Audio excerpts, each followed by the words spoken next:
My name is Nora Whitfield, and today I finally signed the papers that freed me from hell. Each step down the courthouse stairs felt like scaling a mountain, my legs trembling as I clutched the divorce decree in my hands. 3 years with Victor Anderson had stripped me bare in ways I never imagined. Even that morning, his voice rang in my ears from our last confrontation. "You're nothing without me, Nora. A pathetic failure who couldn't even keep a man happy." His words had always cut deeper than fists ever could. But this time was different. This time, I didn't flinch. I turned my back and walked away. The morning sun painted Laredo's streets in golden hues as I unlocked the door to Morning Brew, my small coffee shop on San Bernardo Avenue. My hands shook as I flipped the sign to open. This place was my sanctuary, my proof that I could build something beautiful from the ashes of my shattered life. The familiar aroma of freshly ground beans filled the air, wrapping around me like a warm embrace. I'd bought the shop with money I'd saved in secret, hiding every dollar from Victor's controlling gaze. He'd called it a cute little hobby when I told him about my dream. Now it was my lifeline. The bell above the door chimed, and Mrs. Alvarez shuffled in for her usual morning cortado. Her kind eyes noticed the fading bruise on my cheek that makeup couldn't quite hide. "Maya, you look tired. Everything okay?" "Just getting used to the new normal," I managed, forcing a smile. The morning rush kept me busy, but between customers, my mind wandered to the threatening text Victor had sent last night. "This isn't over. I'll make sure everyone knows what kind of woman you really are." Around 10:30, she walked in again, the mysterious blonde who'd been coming here for weeks. Always ordering the same thing, always leaving generous tips with shy smiles that made my heart flutter in ways I didn't understand. Today, she wore a simple white blouse and jeans that hugged her curves perfectly. Her blonde hair caught the morning light streaming through the windows, and those blue eyes seemed to see right through me. She approached the counter with graceful steps, and I found myself holding my breath. "1 lavender latte, please," she said softly, her voice carrying a slight accent I couldn't place. "Come right up," I replied, my fingers trembling as I operated the espresso machine. As I prepared her drink, I felt her gaze on me. When I handed her the cup, our fingers brushed for just a moment. That simple touch sent electricity through my entire body. "Are you all right?" she asked, genuine concern in her voice. "You seem upset." For a moment, I considered telling her everything about Victor, about the divorce, about feeling lost and scared. Instead, I just nodded. "Bad morning, but it's getting better." She smiled and something warm bloomed in my chest. "I'm glad to hear that." "I'm Avery, by the way. Avery Hart. Nora Whitfield. Well, Nora Whitfield. I hope tomorrow morning is even better than today." She left a $20 tip for a $5 drink and walked out, leaving me standing there with my heart racing and my cheeks burning. That evening, as I locked up the shop, I noticed someone had scratched into the paint on my front door. Victor's handiwork, no doubt, but for the first time in years, his attempts to break me felt powerless, because today, a beautiful stranger had looked at me with kindness instead of contempt, and for the first time since I could remember, I felt like maybe, just maybe, I was worthy of something good. The next morning brought rain that droned against Morning Brew's windows like impatient fingers. Avery arrived at her usual time, shaking droplets from her blonde hair as she stepped inside. Today she wore an emerald green sweater that made her blue eyes even more striking. "Rough weather," she said, approaching the counter with that same gentle smile that had been haunting my dreams. "Perfect day to stay inside with a good book," I replied, preparing her lavender latte with practiced ease. "Actually, I work with books. I'm a bookbinder." She gestured toward the antique shop next door. "I have a studio upstairs. I restore old volumes and create custom journals." My heart skipped. "That sounds incredible. I've always loved books. Maybe I could show you sometime." The question hung in the air between us, loaded with possibility. Before I could answer, the bell chimed again. My blood turned to ice as Victor strode in, his presence filling the small space with menace. His dark eyes swept the shop before settling on Avery, then me. Well, playing house with your little coffee shop. I see. His voice dripped with contempt. And making friends already. Avery stepped back, sensing the tension. I forced myself to stand straighter. You need to leave, Victor. It's still a free country, isn't it? I can buy coffee anywhere I want. He moved closer to the counter, crowding my space. Though I have to wonder what kind of woman abandons her marriage to play cafe owner. The kind who refuses to be treated like garbage. I shot back, surprising myself with my boldness. Victor's jaw tightened. You'll regret this, Nora. Mark my words. He turned and walked out, leaving the shop feeling poisoned by his presence. My hands shook as I wiped down the already clean counter. Are you okay? Avery's voice was soft, concerned. My ex-husband. He's having trouble accepting that it's over. That was him. She moved closer, and I caught a hint of her perfume. Something floral and warm. You don't have to face this alone, you know. When closing time came, Avery was still there, helping me stack chairs and wipe down tables. The rain had intensified, turning the streets into rivers. Damn, I didn't bring an umbrella. I muttered, staring at the downpour. Come on, Avery said, taking my hand. My studio's just upstairs. We can wait it out. Her touch sent warmth shooting up my arm. I let her lead me through the antique shop's back entrance, and up narrow wooden stairs to her workspace.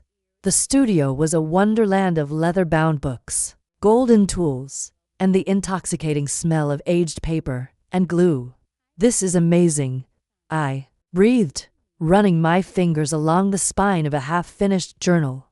It's my sanctuary, she said softly, where I come to forget the world. We stood close together, rain pattering against the windows. Avery turned to face me, and I saw something shift in her expression. The air between us crackled with unspoken words.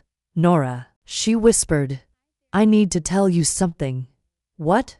I've been coming to your coffee shop for weeks, not just for the coffee.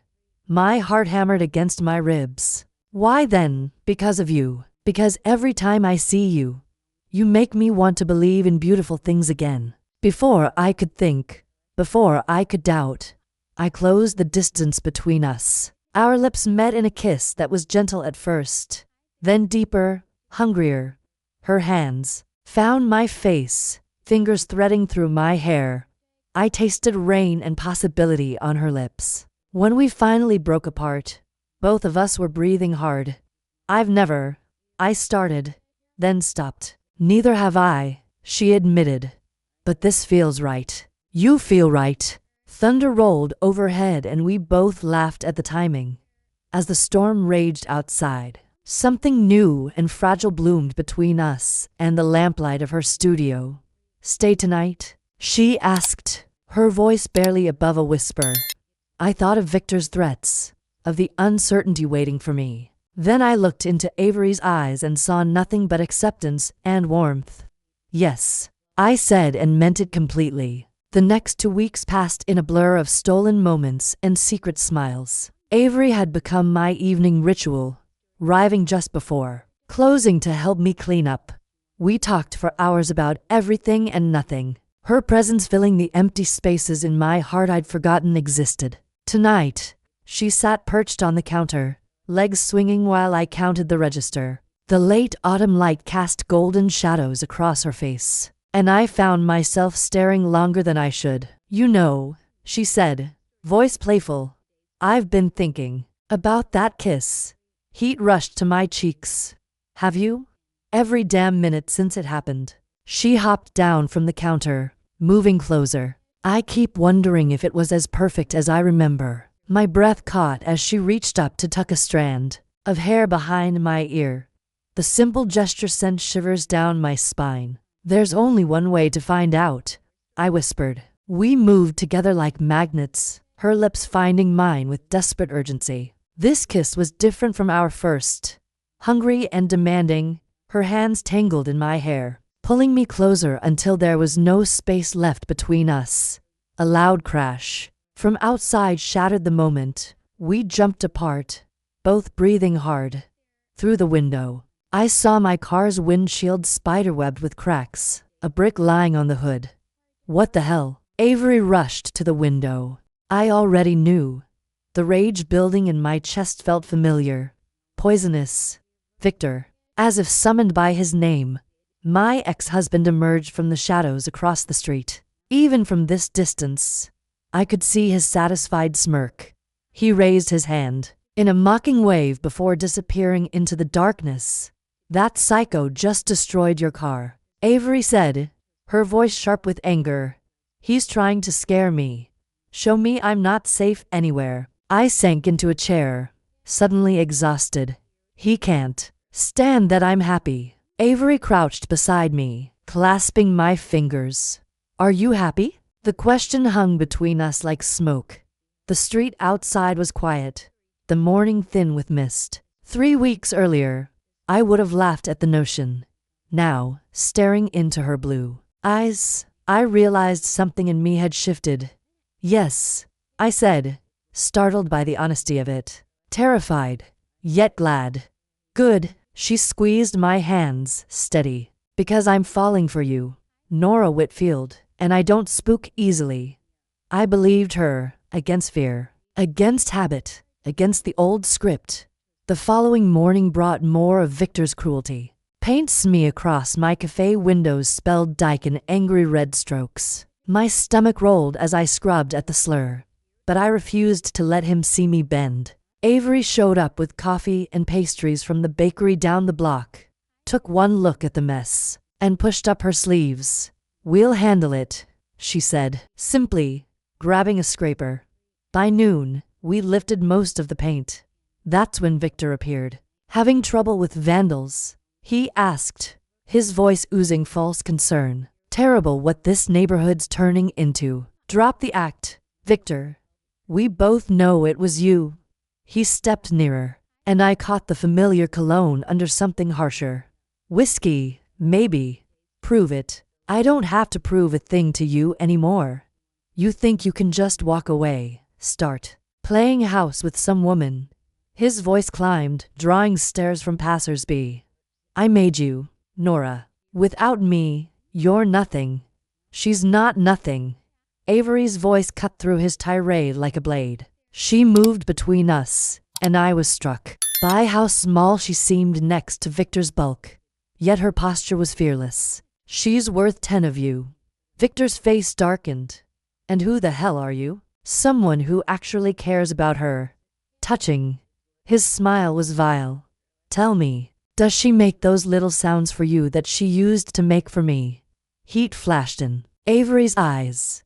Before I could stop her, she stepped forward until she was inches from his face. Listen closely, you pathetic excuse for a man. If you come near her again, if you touch her property, if you so much as breathe in her direction, I'll make your life a living hell. Are we clear? For a moment, Victor looked genuinely thrown. Then his expression slid into something dangerous. You have no idea what you're walking into, sweetheart. Try me. They held each other's stare for long seconds before Victor eased back. His hands lifted in mock surrender. This isn't over, he said, meeting my eyes. Not by a long shot. After he left, Avery and I stood wordless, adrenaline still coursing through our veins. I was shaking. I'm sorry, she said at last. I shouldn't have. Thank you. I turned to face her fully. No one's ever defended me like that.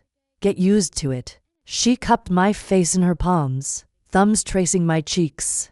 I meant what I said. I'm falling for you. I'm falling too. I confessed. And it scares the hell out of me. Good things should be a little scary, she murmured, then kissed me right there on the sidewalk for anyone to see. 3 days after the showdown, Avery surprised me with a gift that stole my breath. I made this for you, she said, setting a leather-bound journal on the counter. The cover was deep burgundy, soft as velvet, with my initials stamped in gold thread. I thought you might want to record this new chapter of your life. I ran my fingers over the beautiful binding, feeling tears sting my eyes. Avery, this is incredible. I don't know what to say. Say you'll use it. Write about your dreams, your fears, your wins. She smiled softly. Write about us.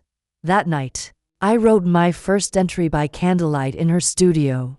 She watched me from her workbench, threading gold wire through the spine of an old poetry book. The domestic quiet made my heart ache with unexpected joy. I never thought I could feel like this again, I told her, setting down my pen. Like what? Safe, cherished, like I matter. She put aside her work and came to me, drawing me into her arms. You matter to me more than anything. When she kissed me, tenderness unraveled something deep inside. Her hands found the hem of my sweater, and I didn't stop her as she tugged it over my head. In the lamplight, with rain ticking against the windows, we learned each other with quiet reverence.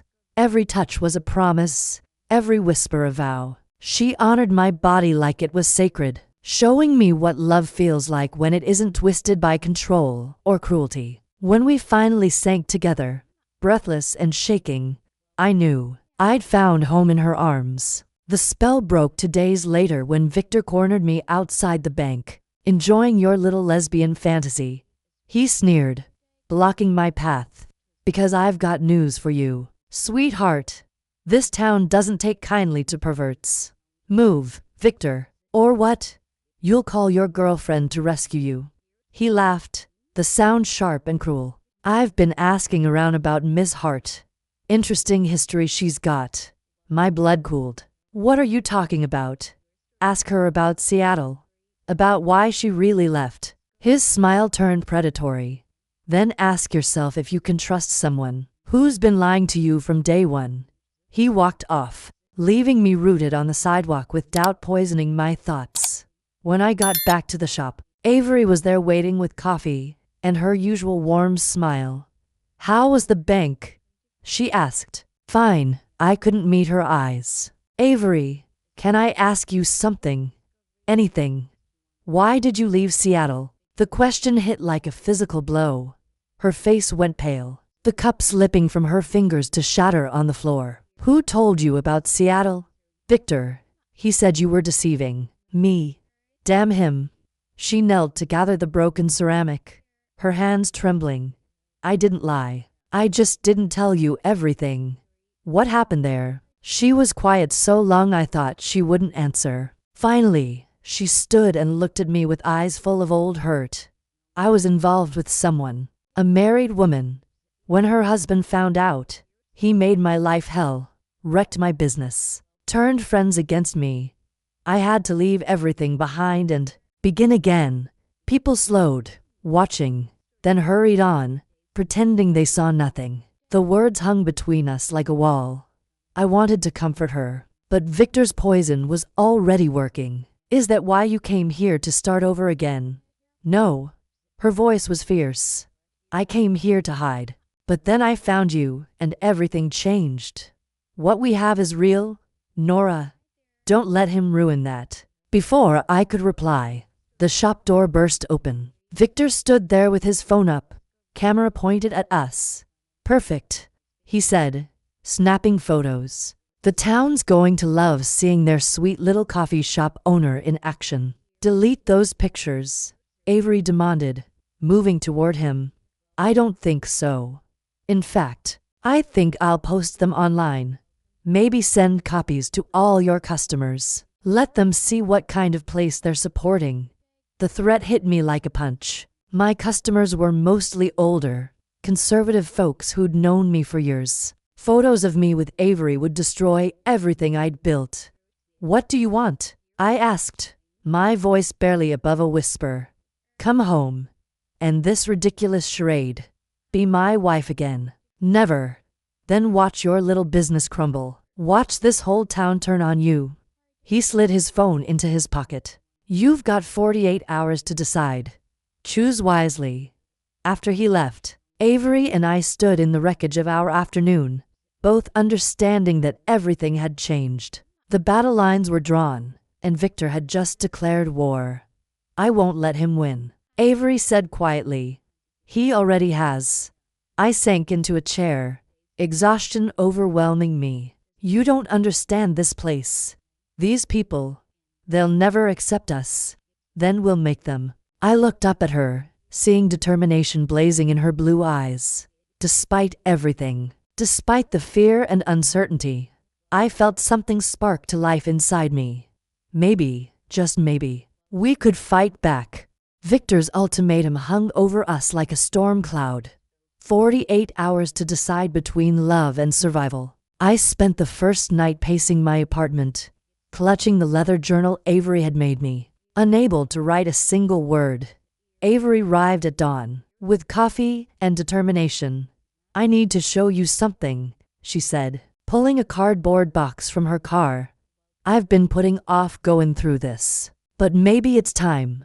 We spread the contents across my kitchen table. Old photographs, letters, newspaper clippings from her life in Seattle. As she explained each piece, I saw the pattern of destruction Victor was trying to recreate. She was a city councilwoman, Avery said, holding up a photo of herself with an elegant brunette, married to a real estate mogul. When he found out about us, he didn't just destroy my business. He had me investigated, followed, threatened. How did you survive it? I didn't. Not really. I ran. She looked at me with raw honesty. I won't run again, Nora. Not from this. Not from us. That's when I saw it. In the bottom of the box, a faded photograph of a school carnival. I recognized it immediately, plucking it from the pile with trembling fingers. This is from Lincoln Elementary, I whispered. I was in 3rd grade. Avery leaned over my shoulder to look. That's impossible. I grew up in Austin. No, look. I pointed to the background where a cluster of children stood near the ring toss game. That's you. Same blonde hair, same blue eyes. You're wearing a yellow sundress. She stared at the photo, her face paling. I remember that dress. My aunt bought it for me, but I was only visiting Laredo for the summer. My best friend Megan moved away that year. I was so sad I spent the whole carnival by myself. I traced the edge of the photo. You were right there and I never knew. All these years, she breathed. We were connected even then. The revelation shifted something fundamental between us. This wasn't just chance or convenience. We were meant to find each other. There's more, I said, pulling out another photo. Look at this one. It showed the park where I'd been jogging for years. In the background, barely visible, was a blonde woman in running gear. That's you, isn't it? On the trail? Avery nodded slowly. I started running there 2 years ago. Every morning at 7 o'clock. I run at 7:30. We must have passed each other hundreds of times. Different paths, same destination. She took my hand. Maybe this is why I came to Laredo. Not to hide, but to find you. Our moment was shattered by pounding on the door. Victor's voice boomed through the wood. Time's up, Nora. Let's talk. I opened the door to find him flanked by 2 men I didn't recognize. His smile was cold, predatory. Nice photo collection, he said, pushing past me into the apartment. Very touching, but it doesn't change anything. Get out of my home. Our home. In case you forgot, my name's still on the lease. He gestured to his companions. These are my associates. They help me with difficult situations. Avery stepped between us, her jaw set with determination. She told you to leave. The dies. Got balls. I'll give her that. Victor's voice dripped with contempt. Tell me, sweetheart, what's your plan here? You going to protect her from the whole town if I have to? Admirable. Stupid but admirable. He pulled out his phone, showing us a social media post. Look at this. Already got 50 shares in the past hour. The photo showed Avery and me kissing outside the coffee shop. The comments were brutal. Disgusting. Keep this filth out of our town. Boycott morning brew. My heart sank as I scrolled through the venom. You're destroying innocent people's lives. I'm protecting this community from degenerates. He stepped closer, his voice dropping to a whisper. You think you can just abandon everything we built together? Our life, our reputation, our future. We never had a future, Victor. Just your delusions. Wrong answer. He nodded to his men who moved to flank Avery. Since you won't listen to reason, maybe your girlfriend will. Don't you dare touch her. I don't have to. This town will do it for me. He headed for the door, then paused. Enjoy your last few days together, ladies. It's going to get real lonely real fast. After they left, Avery and I held each other in the wreckage of my living room. The photos of our shared past scattered around us, like broken dreams. He's going to win, I said against her shoulder.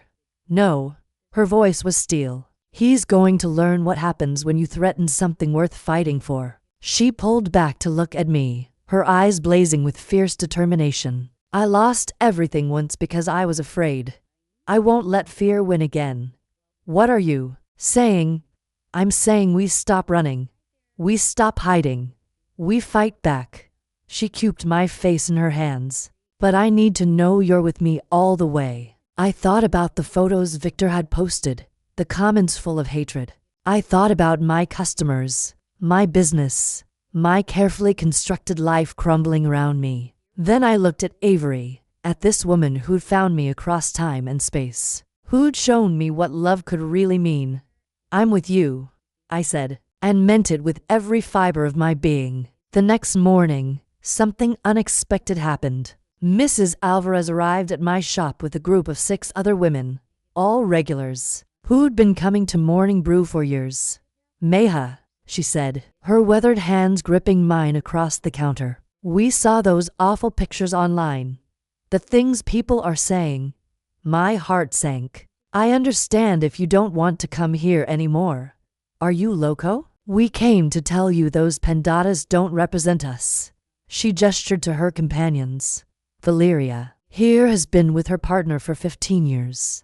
And Camilla's daughter just came out last month. You're not alone in this, added Teresa, a retired teacher I'd known since opening day. That ex-husband of yours has been spreading poison about you for months. We know what kind of man he really is.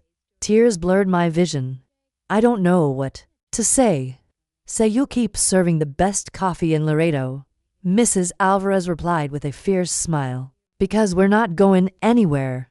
As the day progressed, more supporters trickled in. The local librarian brought her book club. The mechanic from down the street came for his usual afternoon espresso. Even Father Ortega from St. Augustine stopped by, ordering his coffee to go, but making sure to tell me that God's love was bigger than small-minded hatred. Avery watched it all unfold from her spot at the corner table, her face glowing with pride and something deeper. Hope. I told you this town had good people, she said when the afternoon rush died down. Some of them. But Victor's not finished. As if summoned by his name, my phone buzzed with a text from him. Enjoy your little pity party. Phase 2 starts tonight. That evening, Avery and I worked late organizing a community support event she'd proposed. We turned the coffee shop into a gathering place for people to share stories, build connections, show the town that love wasn't something to fear. We could have live music, Avery suggested, her eyes bright with plans, poetry readings, local artists could display their work. You really think people will come? I think you underestimate how much this place means to people. She moved around the counter to where I stood. How much you mean to them. The space between us crackled with familiar electricity. After days of fear and uncertainty, having her close felt like coming home. Avery, I whispered, reaching for her. I know. Her hands found my waist, pulling me closer. I've been thinking about you all day. Just thinking, among other things. Her smile was wicked, promising. Want me to show you what else I've been thinking about? I kissed her instead of answering, pouring all my gratitude and desire into the connection between us. She responded with matching hunger, her hands threading through my hair, bodies pressing together with desperate need. We stumbled toward the back room, hands roaming, clothes disappearing in our wake. On the old couch where I sometimes dozed between shifts, Avery adored my body with gentle, reverent touches. She traced designs over my skin that felt like stories of devotion. Her mouth followed lines that led to places I had never known could feel so awake. I drifted in her touch and in the way she breathed my name like a prayer. When release finally took us both, we held each other in the afterglow, hearts beating in an easy sync. "I love you," I whispered against her shoulder, the words spilling out without planning. "I love you, too," she answered. No hesitation, no doubt, more than I ever imagined possible. We lay quietly in the dark, wrapped around each other in the peace of finally speaking our truth. That's when the sharp crack of breaking glass came from the front of the shop. "What the hell?" Avery sat up, reaching for her clothes. We dressed fast and eased toward the front room. Through the window, I saw Victor's car idling across the street. The front pane of my shop had been smashed, and spray paint splashed the door and angry red letters. "He's escalating," Avery said flatly. "This is only the beginning." I pulled my phone, hands trembling as I punched 911. "He's not going to stop until he ruins everything." When the officers arrived, they took our statement with barely hidden skepticism. Officer Delgado, no relation to the priest, seemed more interested in probing our relationship than investigating the crime. "You sure you want to press charges?" he asked. "These disputes between exes can get messy." "This isn't a dispute," I shot back. "It's harassment, property damage, intimidation. We'll look into it," he said, but his tone said otherwise. After the cops left, Avery and I stood in the wreckage of my store, both understanding we'd crossed a line. There was no going back now. "I'm filing a restraining order tomorrow," I said. "Good. And I'm calling a lawyer I know in Austin, someone who specializes in cases like this." "Cases like what?" "When powerful men try to crush women who refuse to be controlled." She took my hands, her grip steady and reassuring. "We're not victims, Nora. We're survivors. And we're going to show this town exactly what that means." Looking at her in the dim light, surrounded by shattered glass and hate, I felt something move inside me. The fear still lived there, but it was overshadowed by something stronger.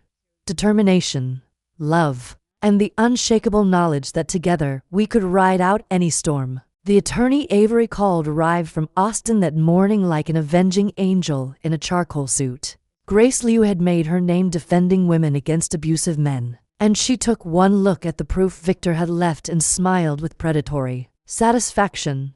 "We've got him," she said, fanning police reports across my counter. "Harassment, stalking, destruction of property. Texas takes domestic violence seriously now." The restraining order was filed within hours. Victor's response was swift and vicious. By noon, flyers littered downtown with our photo, and the words "Protect Our Children" screamed across the top. Someone had plastered them on windshields, telephone poles, even the church bulletin board. "This is insane," Avery said, tearing down another flyer. "He's painting us as predators." "That's the point." I crushed the paper in my fist. "Scare people, and they'll do his work for him." But he overplayed his hand. The flyers were so vile, so clearly driven by malice, that even some of his supporters began to question his methods. Mrs. Alvarez organized a crew to rip them down, calling it cleaning up our town's reputation. That evening, as we latched the door, I noticed Victor's car stationed across the street again. He sat behind the wheel, watching us with obvious menace. "He's violating the restraining order," I said, lifting my phone to call the police. "Wait." Avery's voice was tight with anger. "I'm tired of being afraid of him." Before I could stop her, she strode into the street toward his car. I chased after her, heart thudding, You got something to say to us? Avery demanded, stopping just outside his window. Victor rolled it down, his smile cold. Just admiring the view. Public street, isn't it? The order says you can't come within 200 feet of Nora or her business. Good thing I can count. He revved the engine. You ladies have a nice evening. Stay safe out there. He rolled off. But the message was clear. Rules didn't apply to him. He could reach us whenever he wished. That certainty crawled under my skin, cold and stubborn, and stayed. That night, I barely slept. Every creak made me start. Every shadow looked like a threat. Every car door shutting outside made me flinch, breath held and waiting. Victor's psychological warfare was working exactly as designed. He knew which buttons hurt. The next morning brought worse news. 3 regulars had received threatening calls, warning them to stop supporting that deviant coffee shop. Mrs. Alvarez's grandson got cornered at school by older boys asking if his grandma was a dyke lover, too. This ends now, I told Avery, grabbing my keys. I'm going to his house. Like hell you are. She stepped in my way. That's exactly what he wants, to push you into doing something reckless. I can't just sit here while he terrorizes innocent people. We fight him the right way, with the law, with the truth, with the community behind us. She was right, but my patience had snapped. Victor had turned my life into a battle zone, and I was done being the target. The phone rang, cutting through my thoughts. Grace Liu's voice was tense when I answered. Nora, I need you to be extremely careful. I just heard Victor's been asking about restraining order violations. He's trying to lure you into breaking it so he can have you arrested. What do you mean? He's baiting you, trying to make you angry enough to confront him directly. If you violate the order, even by accident, he can turn it against you in court. The trap was elegant in its simplicity. Victor knew exactly which buttons to push to make me lose control, but knowing his game didn't make it any easier to resist. That evening, as Avery and I worked late preparing for the community event, we heard footsteps outside. Through the window, I saw Victor approaching the shop, his face twisted with rage. He's drunk, Avery whispered. Look at him. Victor stumbled against the door, then began pounding on it with his fists. I know you're in there. You sick __, come out and face me like adults. Should I call the police? Already on it. Avery had her phone pressed to her ear. But when they get here, we need to make sure they arrest him, not us. Victor's pounding intensified. You think you can hide from me? Turn this whole town against me? I made you, Nora. I can unmake you just as easily. The door rattled under his assault. For a moment, I thought he might actually break it down. Then sirens wailed in the distance, and Victor's face went pale. This isn't over, he shouted through the glass. Not by a long shot. He staggered away just as police cars rounded the corner. This time, Officer Delgado seemed more interested in taking our complaint seriously. Victor's public intoxication and violation of the restraining order were impossible to ignore. Well, pick him up, Delgado promised. But I got to warn you, men like him don't give up easy. You might want to consider staying somewhere else for a while. Avery and I looked at each other, both thinking the same thing. We'd been running from Victor's shadow for weeks. Maybe it was time to step into the light. No, I said firmly. This is our home. We're not hiding anymore. That night, we made love with desperate intensity, as if we were trying to drown out the fear with passion. Avery held me like I was something precious, something worth protecting, and for the first time in months, I felt truly safe in her arms. Whatever happens, she whispered in the darkness, we it together. Together, I agreed, sealing the promise with a kiss that tasted like hope and defiance. Victor's arrest made the front page of the Laredo Tribune. The photographs showed him in handcuffs, his face twisted with rage as officers led him away from the police station. The charges were finally serious: harassment, stalking, destruction of property, and violation of a restraining order. Grace Liu called that morning with barely contained excitement. He's looking at 18 months minimum. And Nora, there's more. We found evidence that he's been using his company's resources to harass you. His business partners are cutting ties. It's really over. I could barely believe it. As over as these things get, he'll be too busy saving his own skin to bother you anymore. The relief was overwhelming. Avery found me crying in the back room, but for the first time in months, they were tears of joy. Hey, she said softly, pulling me into her arms. It's okay. We won. I know. I just can't believe it's real. The community support event that weekend drew over 100 people. The coffee shop overflowed with neighbors I'd never met, friends I'd forgotten I had, and complete strangers who'd come to show solidarity. Mrs. Alvarez organized a potluck, and the local band played acoustic sets between poetry readings.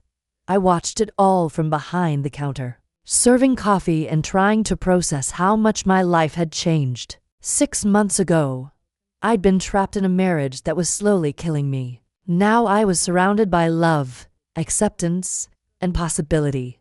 Speech, someone called out. Soon, the entire crowd was chanting for me to say something. Avery squeezed my hand. As I stepped forward, my voice shaking with emotion. 6 months ago, I thought my life was over. I was wrong. It was just beginning. The applause was thunderous. In the crowd, I spotted faces I'd known for years. People who'd chosen courage over fear, love over hatred. This was my community, and I was finally free to be part of it. Later that evening, after the last guest had left and we'd cleaned up the shop, Avery and I sat together on the couch in her studio. The autumn moon streamed through the windows, painting everything in silver light. I have something for you, she said, producing a small velvet box from her pocket. My heart stopped. Avery, what is this? Open it and find out. Inside was a simple silver ring with a small emerald stone. Beautiful, but not what I'd expected. It's a promise ring, she explained, seeing my confusion. A promise that we'll take this one day at a time. That we'll build something real together without rushing, without fear. I love it. I held out my hand so she could slip it onto my finger. I love you.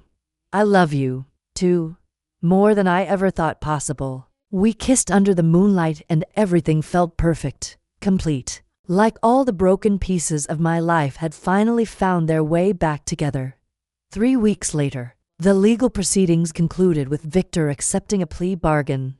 He was sentenced to 9 months in the county jail, followed by 3 years of probation with mandatory counseling. He was also ordered to pay restitution for the damage to my shop and to keep away from both of us permanently. He'd also agreed to sell his stake in the shopping center, Grace told us, which means your lease is safe for the foreseeable future. Now, the best part was that his professional reputation lay in ruins. Several construction contracts had been canceled, and his partners were backing away from the scandal. Victor's attempt to break me had boomeranged spectacularly. The morning after sentencing, I woke in Avery's bed to find her watching me with gentle eyes. How does it feel? She asked. Like I can breathe again. I stretched, feeling muscles loosen that had been tight for months. Like I'm finally free. We both are. She was right. We'd both been running from our pasts, afraid to trust anything good. Now we had the chance to build a future together, one day at a time. The cafe was busier than ever, and Avery had arranged a small corner where she displayed her bookbinding. Customers loved watching her revive old volumes or craft custom journals. We'd become a real partnership in work and in love. I've been thinking, I said as we got ready to open for the day. Maybe it's time to make this official. What do you mean? I mean, maybe it's time to add your name to the lease. Make this our place, not just mine. Her smile was radiant. Are you sure? I've never been more sure of anything in my life. As we unlocked the door and flipped the sign to open, I felt a deep sense of contentment settle over me. The future stretched ahead, full of possibility and promise. Victor had tried to destroy me, but instead, he'd freed me. Freed us both to discover what real love could look like. 1 year later, I stood in Morning Brew, surrounded by the same faces that had supported us through our darkest hour. But today wasn't about survival. Today was about celebration. I can't believe it's been exactly a year since we met, Avery said, her blue eyes sparkling with joy. She wore a simple white dress that made her look like an angel, and I couldn't stop staring at her. Feels like a lifetime, I replied, straightening the burgundy dress she'd chosen for me. The best lifetime I could have imagined. Mrs. Alvarez had draped fairy lights throughout the shop, and someone had filled mason jars with wild flowers from the park, where we'd unknowingly crossed paths for years. It wasn't a wedding, not legally, but it felt just as sacred. Before we begin, I announced to the gathered crowd, I want to thank everyone who stood by us when things got ugly. You showed us what community really means. The applause was warm, genuine. In the back, I spotted Officer Delgado, who'd become an unexpected ally after seeing Victor's true nature. Even Father Ortega had come, blessing our union with quiet dignity. Now, Avery said, producing a leather-bound book from behind her back, I have something special for you. I opened the cover to find pages filled with our story written in her elegant handwriting. Photos from our childhood, ticket stubs from our first real date, pressed flowers from the park where we jogged past each other for years. It's our history, she explained. The story of how we found each other across time and space. It's perfect, I whispered, tears blurring my vision. Turned to the last page. There, nestled in a cutout section of the book, was a white gold ring set with a single diamond. Simple, elegant, and utterly perfect. Nora Whitfield, Avery said, dropping to one knee as gasps filled the room. You saved my life in every way a person can be saved. Will you marry me? The question hung in the air like a prayer. Round us, our friends and neighbors held their breath, waiting for my answer. But there was no hesitation, no doubt. Yes, I said, my voice strong and clear. 1,000 times, yes. The shop erupted in cheers and applause as Avery slipped the ring onto my finger, right next to the promise ring she'd given me months ago. When she stood and kissed me, it was with the passion of a woman who'd waited her whole life for this moment. I love you, Mrs. Hart, she whispered against my lips. I love you too, Mrs. Whitfield Reed, I replied, making her laugh with joy. As the celebration continued around us, I thought about the journey that had brought us here. The pain, the fear, the moments when everything seemed hopeless. Victor's cruelty had been meant to destroy me, but instead it had led me to the greatest love of my life. No regrets? Avery asked, reading my thoughts. None? Every broken piece led me to you. We danced to music from someone's phone, swaying together in the space where we'd first kissed. The same spot where I'd once stood broken and defeated, not knowing that my salvation was just a lavender latte away. Later, as the last guests filtered out and we cleaned up the evidence of our impromptu engagement party, I found myself thinking about the future. Avery had already moved her bookbinding equipment into the shop's back room, and we were planning to expand into the space next door. What are you thinking about? She asked, loading the last of the dishes into the dishwasher. Everything. Us. The shop. The fact that we're going to be wives. Having second thoughts about marrying you. Never. I pulled her close, feeling the solid warmth of her body against mine. I was just thinking how grateful I am that you were brave enough to order that first latte. Best decision I ever made, she said, then kissed me with the promise of a lifetime ahead. As we turned off the lights and locked up the shop, I realized that this was just the beginning. We had a wedding to plan, a business to expand, and a lifetime of love to share. Victor had tried to write the ending to my story, but he'd failed. Because the best stories, the ones worth telling, begin with two people brave enough to choose love over fear. and ours was just getting started. In the distance, church bells chimed midnight, marking the anniversary of the day my real life began. Avery took my hand as we walked toward home, our rings catching the street light like stars. "Ready for whatever comes next?" she asked. "With you, I'm ready for anything." And for the first time in my life, I truly was.